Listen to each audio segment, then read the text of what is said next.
Mandibulise kuni bathandi bezemidlalo eMzantsi Afrika, ingakumbi kuni balandeli bebhola elikhulu ke laseMzantsi Afrika. Apha ke sizawuthetha ke baphulaphuli ke ngemeko kaGiven Msimango.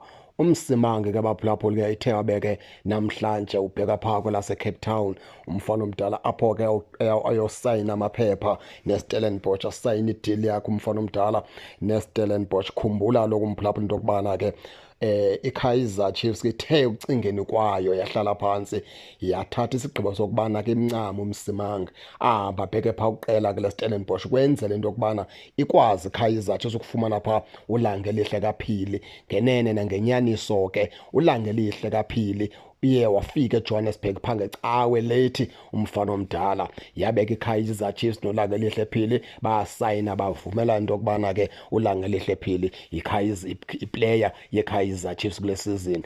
Kwanyanzeleka ke into yokubana ke uGiven Msimango naye makathathe ibheki zakhe umfana omdala apha namhlanje atinge abheke phaa eCape Town ayosayina phaa neqela leStellenbosch. Kuvakala into yokubana ke phantsi kwesandla somqeqeshi phaa uGavin Hunt le ndodanyana isayine eminyaka emithathu enguGiven Msimango kwelaa qela ke leStellenbosch.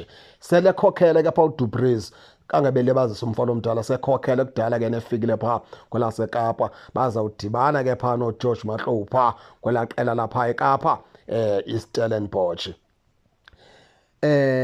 Kusekule meko ke kaGiven Msimango abantu abanintsi ibalimazile into kaGiven Msimango kakhulu, into kaGiven Msimango balimazi kakhulu abantu abaninzi bebengakalindi into yokubana iKaizer Chiefs ingancama iplayer njengoGiven Msimango nje lula ithi mayiphume nje iyikhulule emveni kokubana iKaizer Chiefs ithatha ithuba ukuthola i-centre back ezi-right ezokwazi into yokubana ke zidifende ngendlela erayithi phaa kwiqela leKaizer Chiefs. Asuzuyibalekela into ethi baphulaphuli ukuhamba kukaGiven Msimango phaa kwiKaizer Chiefs kushiye imibuzo, kushiye ii-questions ezibhekiswa phaa kwimanagement yeKaizer Chiefs. Ewe siyavuma uLanga Elihle Phili yiplayer noko enobuzaza, iplayer noko ebalulekileyo, iplayer noko esencinci kodwa eyaziyo umsebenzi wayo. Uya-atheka kakuhle laa mfana, uza kuyinceda iKaizer Chiefs eku-athekeni, kodwa ibingekho na enye iplayer bebengayihambisa ngaphandle koGiven Msimango.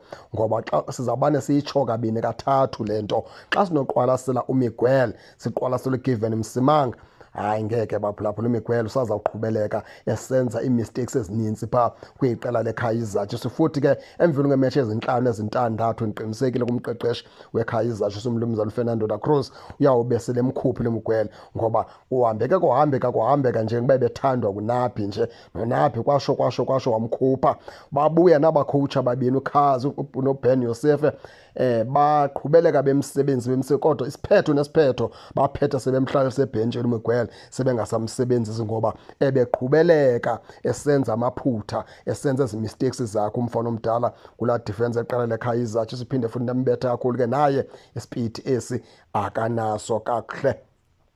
Injalo ke baphulaphula ke meko ke kaGiven Msimango, umfana omdala ke naye uyanduluka ubheka phaa kwelaseKapa uyosayina phaa neqela ke leStellenbosch. Ningangena ke baphulaphula ke nitsho nento yokubana niva njani, nize ningakhohlwa usubscribe kule channel ukuze ningaphoswa zezemidlalo endizanothulela zona kwixa elizayo. Kakuhle babukeli.